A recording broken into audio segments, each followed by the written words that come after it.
সনাতন ধর্মের ভাই বন্ধুদের সাথে আমরা রয়েছি। আজকে রাখারগাছিতে আওয়ামী লীগের একজন চেয়ারম্যান মন্টু ভাই তার উপর হামলা হয়েছে। আওয়ামী লীগের নেতৃবৃন্দকে বলবো আপনারা একতাবদ্ধ হন।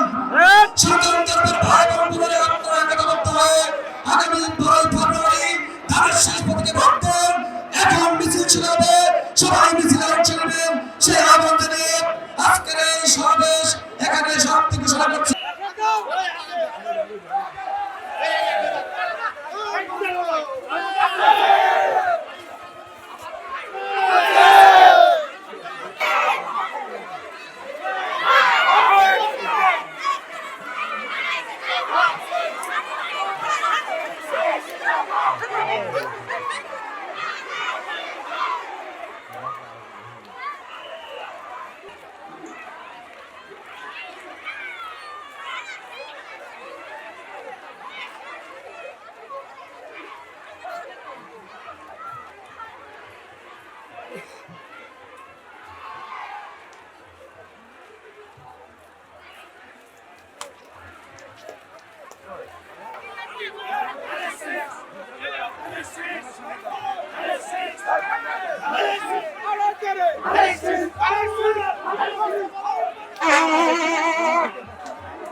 ধানের শীষে ভোট দাও, চারিদিকে খিস খিস জিতবে এবার।